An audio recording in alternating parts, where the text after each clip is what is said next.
What do you think that the common mistake that people that have no funds, what do you think their common mistake is entering the industry? I'm looking out for the people that aren't trying to step to, like the people like you and other people that have established themselves.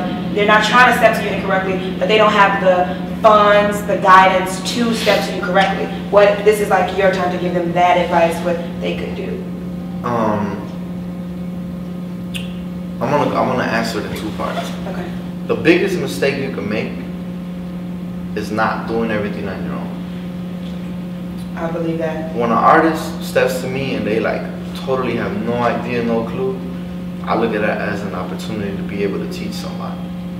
You know, like, dude, you don't know what BDS is, you don't know what. All right, let me school you a little bit. Right. Boom, and they're so grateful that they're on their own. Nobody taught them anything, and then I feel good because when I was coming up, you know, they just threw us in the mix. Like, right. Yeah, y'all go do this. Right. And I was asking questions, and it was like, yeah, you learn about that later. Right. You know, so I'm anxious to tell people, but you gotta ask the right question.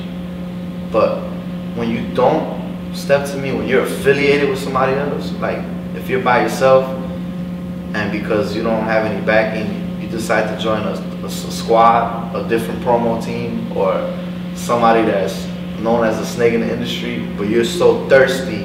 Mm-hmm. You're just like, yeah, I'm there. I'm just I'm with you, jumping man. in. Yeah, cool. Yeah. And I was like, whoa. Right. I ain't messing with you. Right. Oh, why not? Look, we messing with them. Right. You just tried to jump in. Yeah. So patience. Yeah. Did you say Patience and learning? Patience, understanding, learning, and do things on your own. It's the best way to do it. Back when I had first started, I was getting all the accounts. Give me all these accounts. Boom, boom, boom.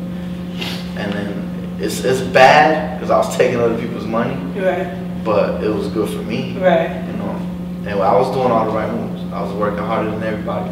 So I earned it. There came a point in time where somebody wanted to hire me to run their company. And I was like, man, the money's there. Like, I wasn't making no money. I was broke. Right. I was by myself doing all the work and getting paid scratch. Right. You're like, look, I was working. Like, you know? So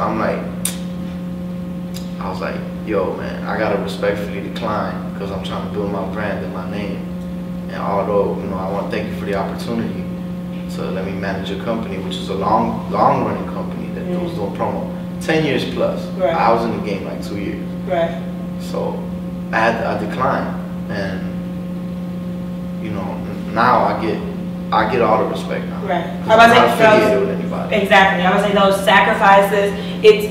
I think that you guys need to know it's not easy. It's not supposed to be a cakewalk. It's not supposed to be, oh, this just happened for me. We watch. I always say, even my Twitter bio is about Eat True Hollywood stories, you know. But I say if you didn't go through struggles chasing your dreams, it would make for a boring Eat True Hollywood story. So know that those struggles are for a reason. You just gotta think, like,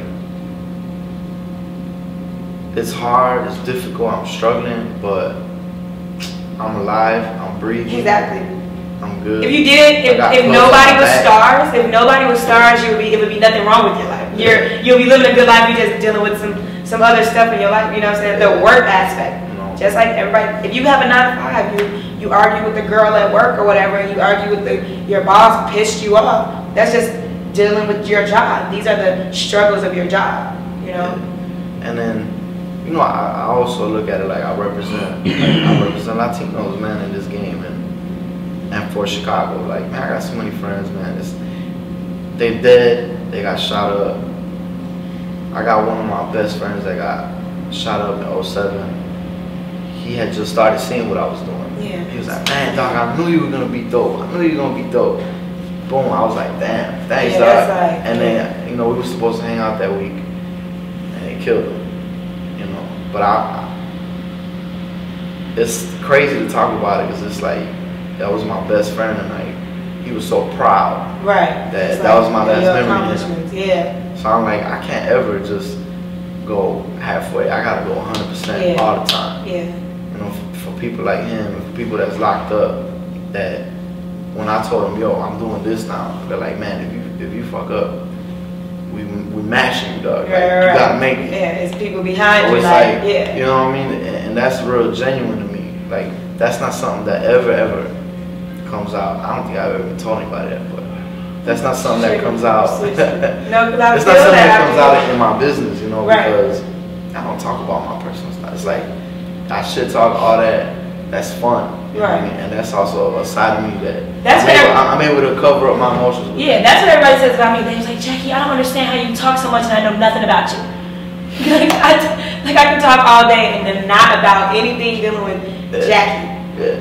It's just what it is. It's keeping it separate. And what is your advice to keeping it business? Because we talked about it a little bit. Keeping your personal and your business separate.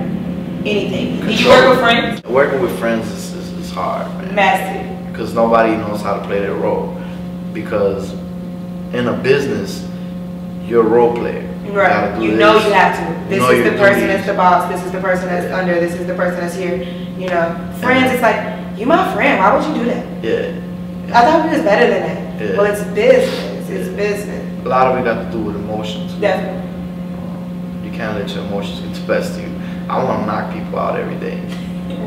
Yeah. I can see that. I can see that actually. When I was 20, 21, 22, You like I probably everybody would have did was it. knocked out. Wait a second, I did not expect you said, excuse me, when I was 21, 22, everybody was getting knocked out. Yeah, everybody's getting knocked out.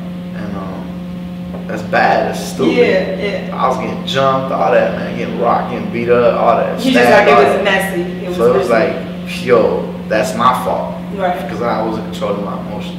Yeah. And I was like, whatever, man. Keeping that personal, emotions are included in the personal, keeping Definitely. the emotions aside from the business. It's just business. That term, that phrase is literal. It's just business. Like, there's no hard feelings at the end of the day. If I tell you I don't like your music or I don't want to play it, it's just business. I mean, I'm sorry, I know it's not of quality probably, you know? It is. What, just to the people that are, okay, let's speak to a couple people, and you can speak to the camera on this one. Okay. To the people that are they have the talent, lacking the resources. What is your advice to them? I want to tell you guys, if you got the talent, you think you dope, like, work on the little things. Work on saving money. Work on researching who can help you, where you can get your music placed on your own.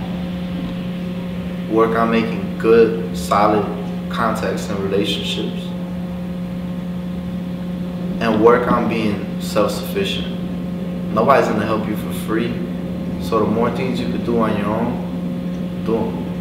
This way you'll be so multifaceted that anybody that notices you is gonna look at you as somebody to take in, as a plus. Like, oh, you rap, you graphic design, you put up posters, you do all this. Come on, dog.